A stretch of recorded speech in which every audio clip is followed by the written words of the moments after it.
नमस्कार दोस्तों, मैं जीत एक बार आप सभी मित्रों का पुनः स्वागत करता हूं आपके अपने YouTube चैनल जीत एस एकेडमी 2.0 पर।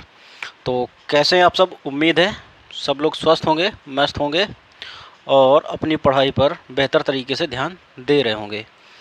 तो जैसा कि हम लोगों ने कवर किया है महाजनपद काल, ठीक है, जो कि 600 ईसा पूर्व से कहाँ तक था? 325 ईसा पूर्व तक था। ठीक, तो महाजनपद काल के ही बराबर में दो धर्म चल रहे थे आपके। महाजनपद काल के समय दो धर्म बराबर इसके चल रहे थे, जिनको जैन धर्म और बौद्ध धर्म कहते हैं।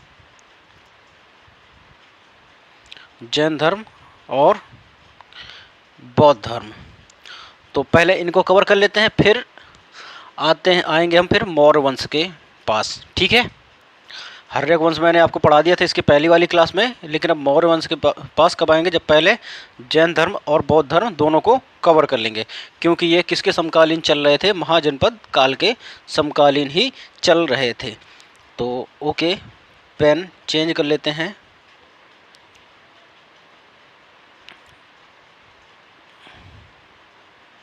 चलो अब देखते हैं हम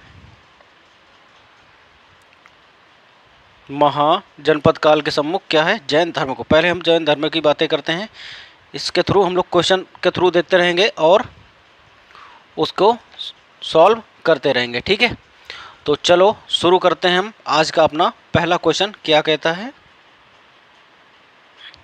आज का हमारा पहला क्वेश्चन कहता है कि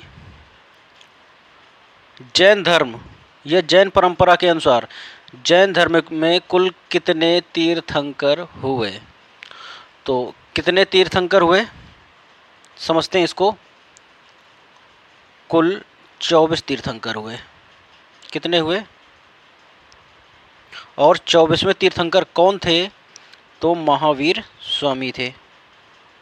महावीर स्वामी कितने नंबर के थे? तो 24वें या अंतिम तीर्थंकर कौन थे? महावीर स्वामी। ठीक है, फिर यहीं पे पूछ सकता है कि जैन धर्म में पहला तीर्थंकर यानी प्रथम तीर्थंकर कौन था?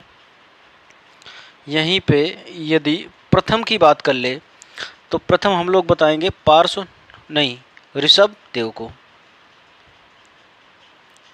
ऋषभ देव, ठीक। और पहला पूछता है, अंतिम भी पूछ सकता है, तो हो सकता है कि वो सेकेंड लास्ट भी पूछ ले, यानी 23 क्रम का। तो 23 में कौन थे? तो पार्श्वनाथ। पार्श्वनाथ किस क्रम के थे तीर्थंकर? तो 23 नंबर के तीर्थंकर थे। कौन? पार्श्वनाथ। अब आपने सुना होगा पार्श्वनाथ की पहाड़ियाँ। पार्श्वनाथ की पहाड़ियाँ, तो थोड़ा सा समझिएगा इसको। पार्श्वनाथ की पहाड़ियाँ क्यों कहने लगे उसको? जो पार्श्वनाथ की पहाड़ियाँ हैं वो कहाँ थी? कहाँ है पार्श्वनाथ पहाड़ी? कहाँ पर है? तो ये झारखंड पर है। कहाँ पर है भैया? झारखंड में। और यदि बात करी जाए तो झारखंड में ही जो 23 नंबर के क्या थे? तीर्थंकर थे। इन्होंने झारखंड में जाकर संवेद शिखर पर, जिसका नाम क्या था पहले? संवेद शिखर, इस पर जाकर इन्होंने तपस्या करी। तो संवेद शिखर का नाम परिवर्तित होकर क्या हो गया? पार्श्वनाथ की पहाड़ी। क्योंकि पार्श्वनाथ किस पर तपस्या कर रहे थे? संवेद शिखर पर। तो इसी कारण संवेद शिखर का नाम क्या पड़ गया? पार्श्वनाथ की पहाड़ी। ठीक है, और पार्श्वनाथ की पहाड़ी है कहाँ? तो मैंने अभी बताया आपको, झारखंड में। इतनी बात समझ में आई? उम्मीद करता हूँ समझ में आ गया होगा। अब देखते हैं इसमें, तो आज का हमारा पहला क्वेश्चन क्या है कि कुल कितने तीर्थंकर हैं? तो 24, यानी विकल्प नंबर सी आपका राइट हो जाएगा। यदि क्लास अच्छी लगे तो लाइक शेयर करते चलिएगा मेरे दोस्त, और आपको यदि मन में सोचना हो तो बस 2 सेकंड पॉज करके वीडियो आप जवाब सोच सकते हैं, या तो मेरे साथ में सोच सकते हैं, और इसके बाद जो सही विकल्प हो तो आप मैच कर सकते हैं। ठीक है, तो बात करते हैं क्वेश्चन नंबर 2 क्या कहता है। क्वेश्चन नंबर 2 कहता है त्रिपिटक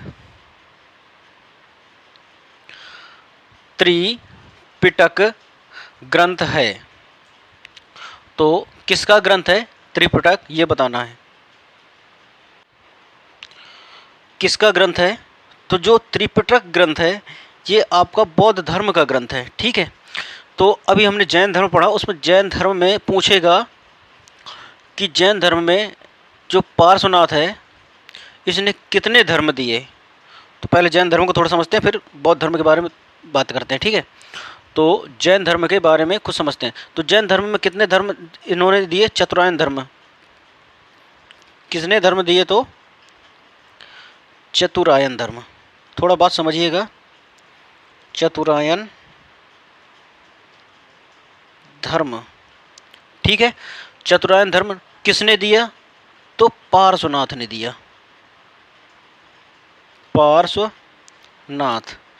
जो क्वेश्चन बनने वाला है मैं वो आपको बता रहा हूं। अब फिर महावीर जब आए, कौन आए? महावीर।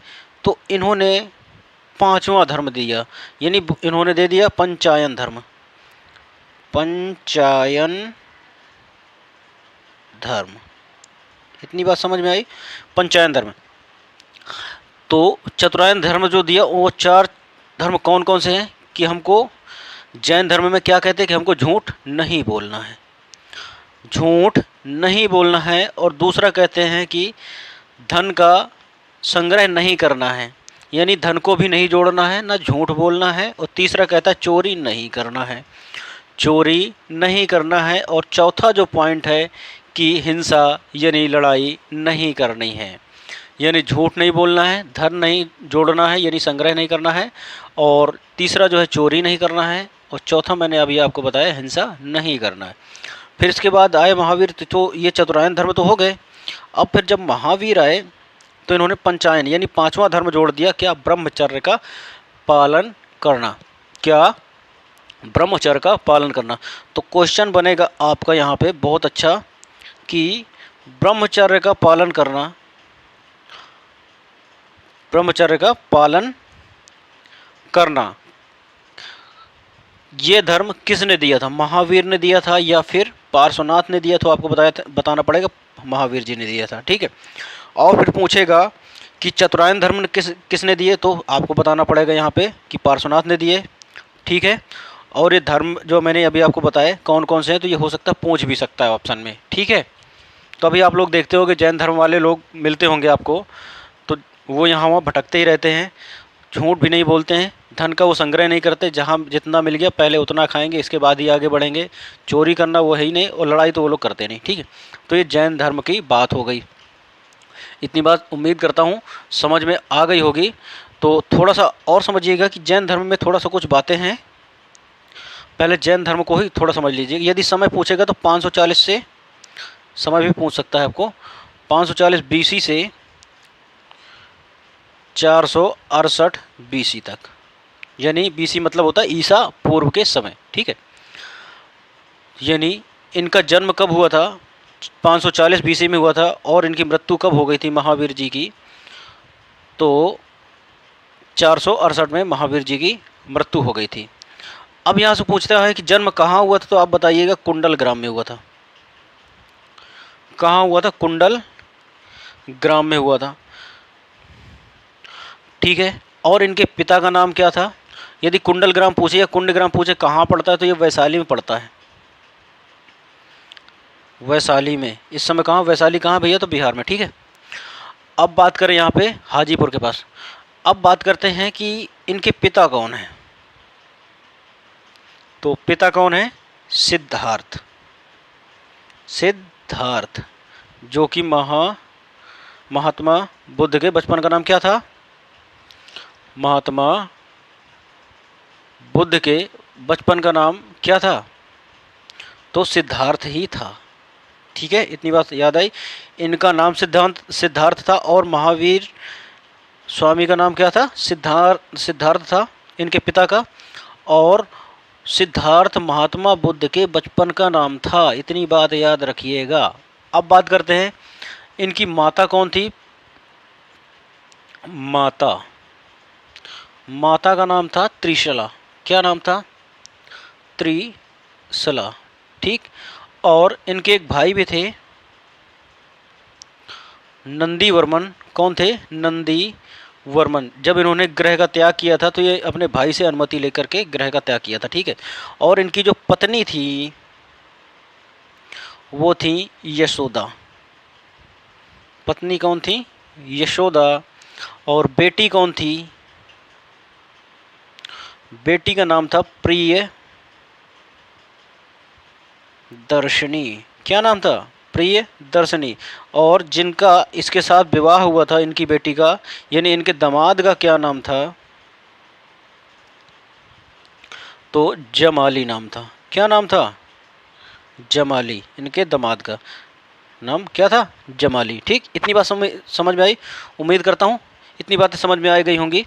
फिर आगे बढ़ते हैं हम लोग क्वेश्चन के थ्रू। जब पूछेंगे इन्होंने जैसे ग्रह त्याग कब किया, तो इन्होंने 30 वर्ष की अवस्था में इन्होंने ग्रह त्याग कर दिया था। ठीक है। तो वो बात की बात है। और 12 वर्ष तक इन्होंने तपस्या करी थी। पहले अब थोड़ा सा एमसीक्यू भी करते हैं, नहीं तो तुम लोग कहोगे कि एमसीक्यू करा नहीं रहे हैं और ऐसे बेसिक बता रहे हैं। तो मेरे बच्चे, पहले हम लोग बेसिक ही समझेंगे, इसके बाद एमसीक्यू करेंगे ताकि एमसीक्यू बेहतर तरीके से कर पाएँ। ठीक है। इसलिए मैं आपको बेसिक बता के चलता हूँ। ठीक। तो अब देखते हैं कि दूसरा क्वेश्चन क्या था हमारा। तो इसका जवाब क्या मिला था? बौद्ध धर्म। ठीक है। त्रिपिटक किससे संबंधित है? तो बौद्ध धर्म से संबंधित है। तो थोड़ा सा बौद्ध धर्म के बारे में समझें। ओके।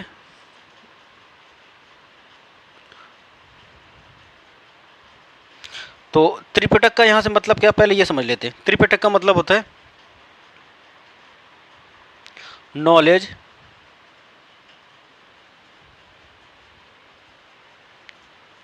Faith, character. क्या? नॉलेज, फैथ, करेक्टर, यानी सम्यक ज्ञान, सम्यक दर्शन और सम्यक क्या, ये आपको कमेंट बॉक्स में छापना है कि सम्यक ज्ञान, सम्यक दर्शन और सम्यक आचरण होता है। करेक्टर क्या होता है? आचरण। ठीक है। तुम लोग कह दो कि बता नहीं रहे तो बता देते हैं हम। सम्यक ज्ञान इसका मतलब होता है, सम्यक दर्शन होता है फैथ, और सम्यक आचरण किसका होता है? तो करेक्टर का होता है। इतनी बात समझ में आई। ये त्रिरत्न किसके थे? ठीक है। और यहीं पे ये तो आपके त्रिरत्न तो हो गए। यदि यहाँ पे पूछे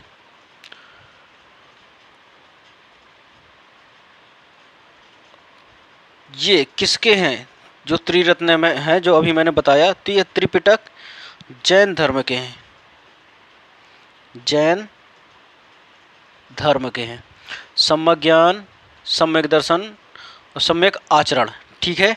और यदि यहीं पे बौद्ध धर्म से त्रिरत्न के बारे में पूछा जाए,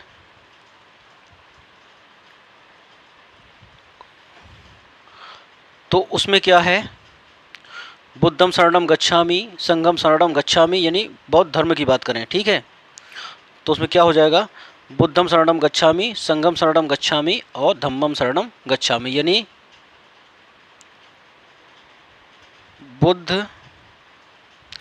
बुद्धम, संघम और धम्मम, ये क्या है? ये बौद्ध धर्म के त्रिरत्न जाने जाते हैं, या मोक्ष प्राप्ति के लिए। ठीक है। किसने दिए थे त्रिरत्न? तो ये महात्मा बुद्ध ने दिए थे। इतनी बात समझ में आई। तो अब बढ़ते हैं क्वेश्चन नंबर 30। क्या कहता है ये? मतलब 30 कह रहे हैं, 3 क्या कहता है? कहता बुद्ध ने निम्नलिखित में से किस स्थान पर महापरिनिर्वाण यानी मृत्यु प्राप्त करी? ठीक है। तो उससे पहले हम लोगों को क्या, बौद्ध धर्म में थोड़ा सा जानना पड़ेगा। ठीक। तो देखिए थोड़ा समझते हैं कि बौद्ध धर्म की शुरुआत किसने करी? तो महात्मा बुद्ध ने करी। इतनी बात समझ में आई। महात्मा बुद्ध ने करी, जिनके बचपन का नाम क्या था? तो सिद्धार्थ था। ये क्वेश्चन बहुत पूछा जाता है सिद्धार्थ, ठीक है, क्योंकि ये जो महावीर स्वामी है उनके पिताजी का नाम है सिद्धार्थ और महात्मा बुद्ध का नाम भी क्या है, सिद्धार्थ। ये दोनों से मैच करता है जैन धर्म और बौद्ध धर्म से, इसलिए ये क्वेश्चन बहुत पूछा जाता है, ठीक है। और देखें, यदि इनका जन्म पूछे कहाँ हुआ था तो लुम्बिनी नेपाल, लुम्बिनी नेपाल में इनका क्या हुआ था बच्चे, जन्म हुआ था। कहाँ पर पड़ता है तो ये कपिल वस्तु में हुआ था इनका, लुम्बिनी नेपाल। लुम्बिनी कहाँ पड़ता है, कपिल वस्तु में, कपिल वस्तु में, ठीक, नेपाल के पास है। पूछेगा पिता भी पूछता है, यदि पिता का नाम था शुद्धोधन,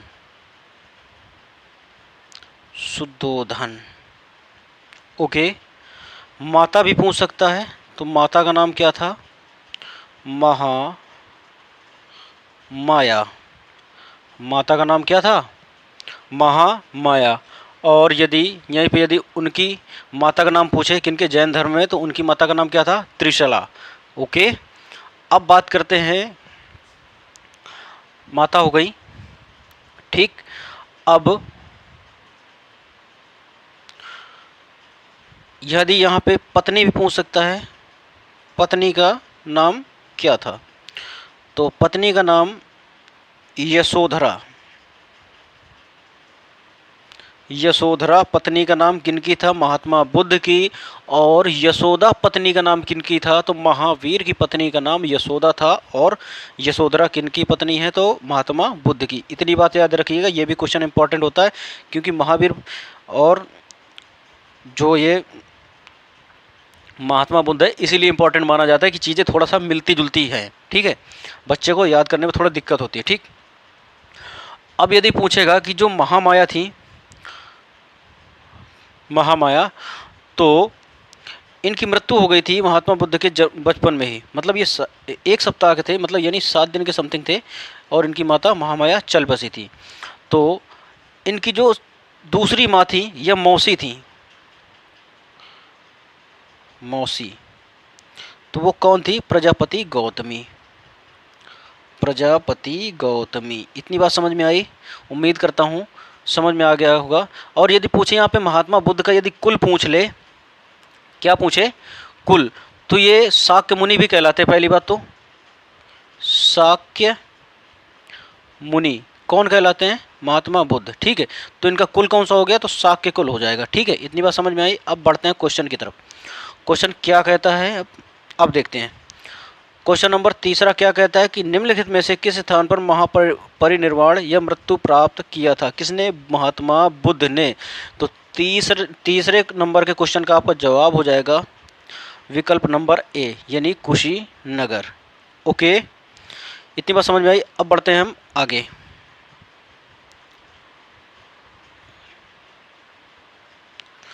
क्वेश्चन नंबर 4 क्या कहता है, क्वेश्चन नंबर 4 कहता है किस शासक ने बौद्ध के लिए विख्यात विक्रमशिला विश्वविद्यालय की स्थापना की। बहुत ही अच्छा शानदार क्वेश्चन है।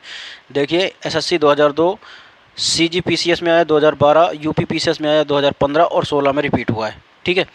तो आपका जो 4 का जवाब हो जाएगा, जो जिसको आप जानते धर्मपाल, धर्मपाल के नाम से जानते हैं। इन्होंने क्या किया, विक्रमशिला विश्वविद्यालय की स्थापना किसने की, तो धर्मपाल ने की। इतनी बात समझ में आई, उम्मीद करता हूँ समझ में आ गई होगी, ठीक है। क्वेश्चन नंबर 5 कहता है कि किसके द्वारा तृतीय बौद्ध संगीति का संरक्षण प्रदान किया गया। तो जाहिर सी बात है, कितनी बौद्ध संगीतियाँ हुई हैं, तो मैंने पहले बताया था कि 4 बौद्ध संगीतियाँ हुई हैं। उनको मैं रिपीट करे दे रहा हूँ, क्योंकि मैं उसको बता चुका हूँ एक बार, किसमें, महाजनपद काल में। बौद्ध संगीतियाँ कितनी हुई, 4 हुई। पहली कब हुई, तो 483 में हुई। दूसरी कब हुई, तो 383 में हुई, ठीक है। तीसरी कब हुई, तो 255 ईसा पूर्व में हुई। और चौथी कब हुई, तो प्रथम शताब्दी में हुई, ये ओके।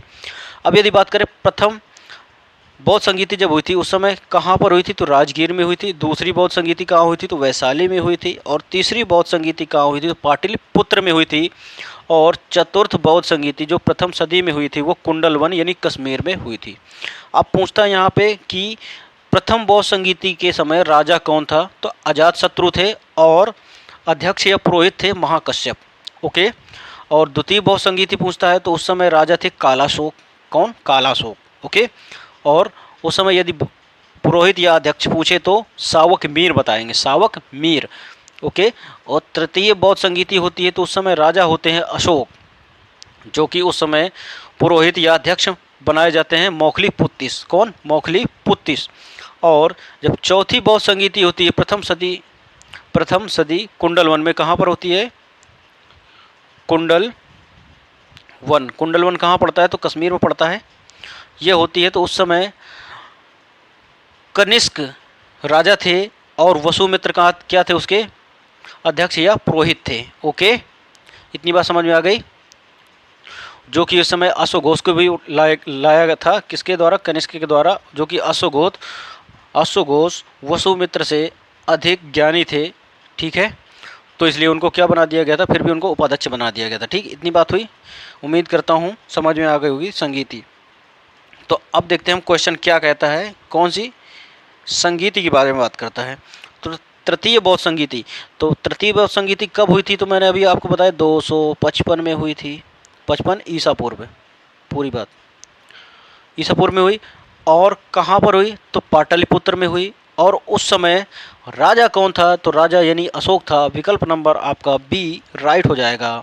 और यदि पुरोहित पूछता तो ये बता देते हैं यहाँ पे मौखली पुत्तिस थे। ओके। क्वेश्चन नंबर 6 क्या कहता है? बौद्ध ग्रंथ पिटकों की रचना निम्नलिखित में से किस भाषा में की गई थी? तो बौद्ध ग्रंथों की रचना किस भाषा में की गई? तो पाली भाषा में की गई थी। और यहीं पे यदि पूछ ले कि जैन धर्म के ग्रंथों की रचना किस भाषा में की गई थी, तो प्राकृत भाषा में की गई थी। तो इसमें विकल्प आपका कौन सा सही हो जाएगा? विकल्प नंबर विकल्प नंबर सी इज राइट हो जाएगा। ओके, जो प्राकृत है ये कहाँ किसकी भाषा है? तो ये जैन धर्म की भाषा है। जैन धर्म की भाषा क्या है? प्राकृत है। वो प्रकृति से जुड़े हुए थे। ओके। क्वेश्चन नंबर 6 आपको उम्मीद है समझ में आ गया होगा। तो बढ़ते हैं नेक्स्ट क्वेश्चन की तरफ। नेक्स्ट क्वेश्चन देखते हैं क्या कहता है हमारा।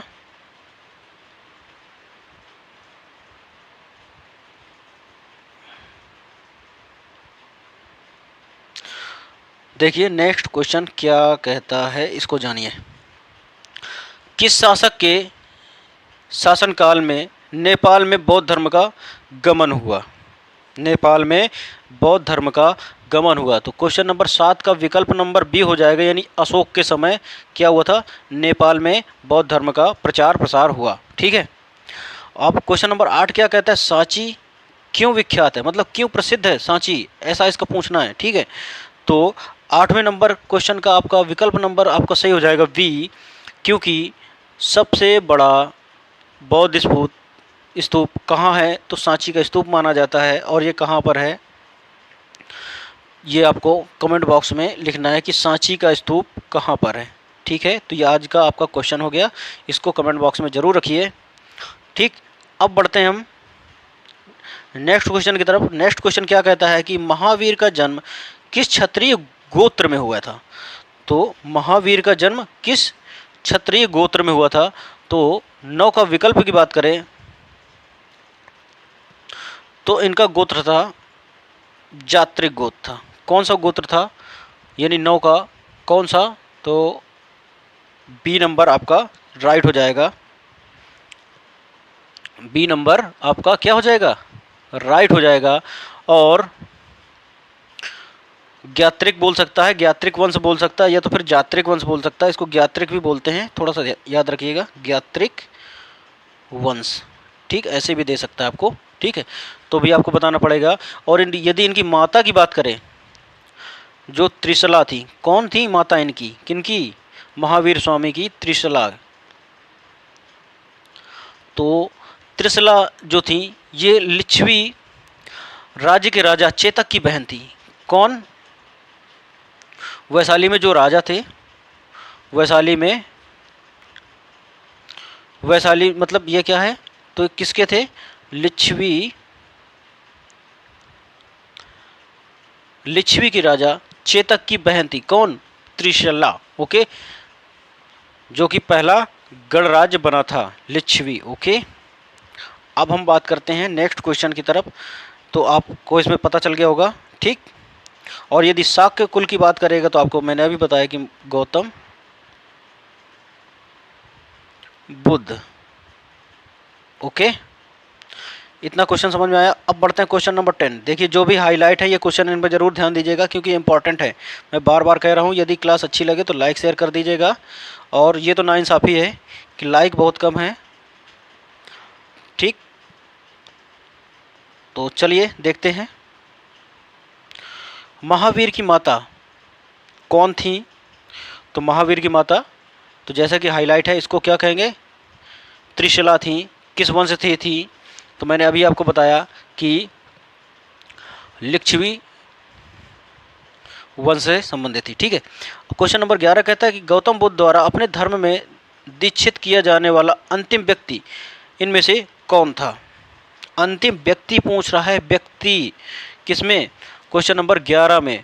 तो सुबुद्ध, जो सुबुद्ध थे वो क्या थे? अंतिम व्यक्ति थे गौतम, यानी बौद्ध धर्म को अपनाने वाले, ठीक है। अब क्वेश्चन नंबर 12 क्या कहता है? प्राचीनतम विश्वविद्यालय कौन था? सबसे प्राचीनतम विश्वविद्यालय कौन था? तो गांधार में था, या कन्नौज में था, या नालंदा था, या फिर वैशाली में था।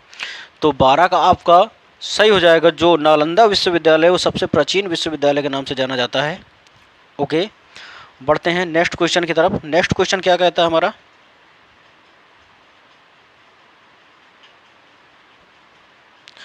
नेक्स्ट क्वेश्चन कहता है किस भाषा में सबसे ज़्यादा प्रयोग बौद्धवाद के प्रचारकों के लिए किया गया है? फिर से यानी 13 का ये पूछना चाह रहा है कि बौद्ध धर्म की भाषा कौन है? तो मैंने अभी आपको बताया कि पाली बौद्ध धर्म की भाषा है। ओके, अब इतनी बात समझ में आई। अब बढ़ते हैं यहाँ पे। क्वेश्चन नंबर 14 कहता है कि महावीर की मृत्यु कहाँ पर हुई थी? महावीर की मृत्यु कहाँ पर हुई थी? तो पावापुरी में हुई थी, यानी विकल्प नंबर डी आपका सही हो जाएगा। विकल्प नंबर कौन सा सही हो जाएगा? D number. महावीर की मृत्यु कहाँ हुई थी? तो पावापुरी में हुई थी।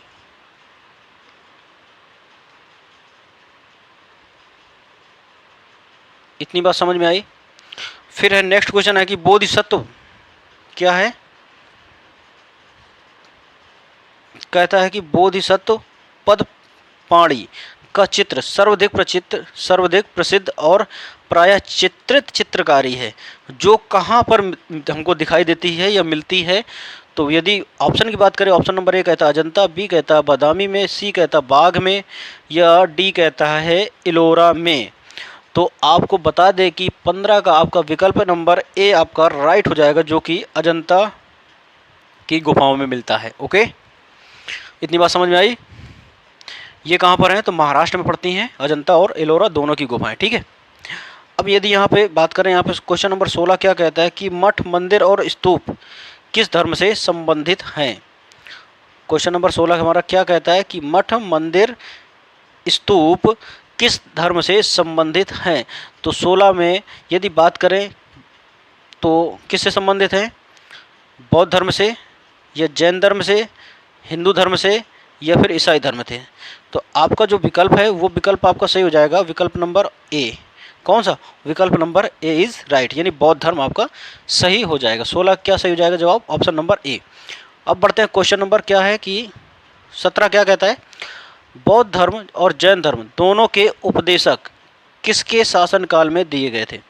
दोनों के उपदेश किसके शासनकाल में दिए गए थे, ठीक है, जो इनके समकालीन चल रहे थे, ठीक है। तो विकल्प है इसमें बिंबिसार, बी है अशोक, या सी है बिंदुसार, डी है अकबर। तो जो देखिए बिंबिसार थे, उस समय दोनों के उपदेश दिए जा रहे थे जब इनका बिंबिसार का शासन चल रहा था, ठीक है। तो यानी विकल्प नंबर आपका क्या सही हो जाएगा? विकल्प नंबर आपका ए इज़ राइट हो जाएगा। अब बढ़ते हैं 17 के बाद 18 नंबर क्वेश्चन पर। 18 कहता है कि गौतम बुद्ध ने अपना प्रथम उपदेश कहाँ दिया? देखिए ये हाईलाइट कर दिया है क्वेश्चन, ये नहीं, ये इंपॉर्टेंट है, ठीक है। हाईलाइट वाला। तो सर्वप्रथम उपदेश कहाँ दिया गया था? सारनाथ पे ही दिया था। इतनी बात समझ में आई? किनने? गौतम बुद्ध जी ने। ठीक। अब यदि यहाँ पे बात करी जाए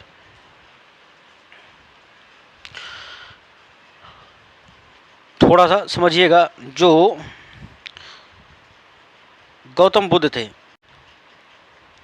जो गौतम बुद्ध थे, इन्होंने 29 वर्ष की आयु में घर का त्याग कर दिया था। ओके। और यदि बात करें इनका सारथी कौन था, तो सारथी इनके चन्ना थे। क्या थे? चन्ना इनके सारथी थे। और इनका एक बेटा भी था जिसका नाम राहुल था। राहुल, जिसका यदि राहुल का अर्थ की बात करें तो इसका होता है राह का कांटा। राह का कांटा। ओके। अब एक यहाँ से क्वेश्चन भी बन सकता है कि सांख्य दर्शन की शिक्षा महात्मा बुद्ध ने किससे ली थी? किसकी? सांख्य दर्शन की शिक्षा। सांख्य दर्शन की शिक्षा किससे ली थी महात्मा बुद्ध ने? तो अलार कलाम से ली थी। याद रखिएगा, अलार कलाम से इन्होंने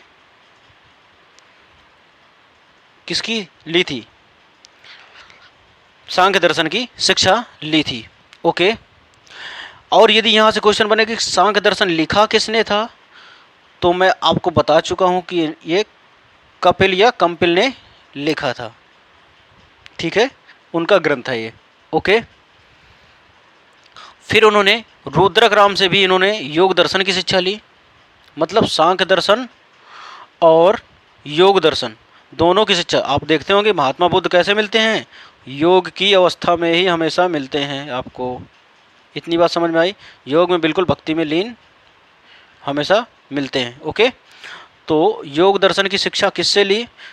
तो गौतम बुद्ध ने योग दर्शन की शिक्षा किससे ली? तो रुद्रक राम से। रुद्रक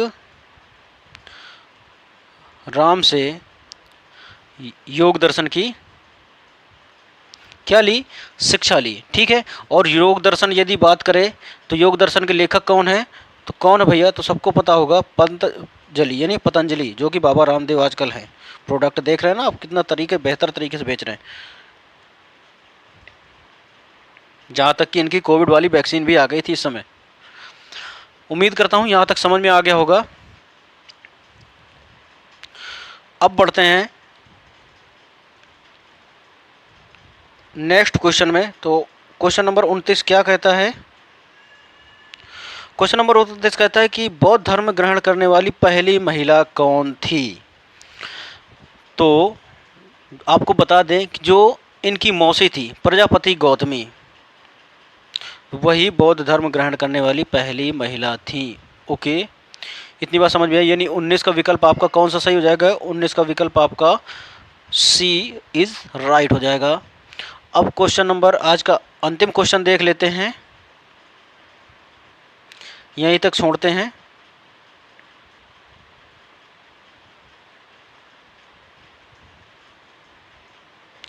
क्वेश्चन नंबर 20 क्या कहता है? क्वेश्चन नंबर 20 कहता है कि बोध गया स्थित है। कहाँ पर स्थित है? तो आपका विकल्प नंबर सी, यानी बिहार में स्थित है। आपको सभी को पता होगा। तो आज की क्लास कैसी लगी कमेंट बॉक्स में ज़रूर बताइएगा और फीडबैक दीजिएगा कि कुछ समझ में आया या नहीं जो मैंने पढ़ाया। ठीक है। और सबसे बड़ी बात क्या कि कॉपी लेकर बैठा करिए और नोट डाउन कर लीजिए जो कि भी मैं फैक्ट बताता हूँ। ठीक है। बाकी मैं प्रैक्टिस तो करवा ही रहा हूँ आपकी। तो उम्मीद करता हूँ कि आज की क्लास आपको बेहतर लगी होगी। तो यदि क्लास अच्छी लगी हो तो लाइक शेयर कर दीजिएगा और मिलते हैं कल फिर से पुनः इसी समय पर। तब तक के लिए सभी दोस्तों को जय हिंद।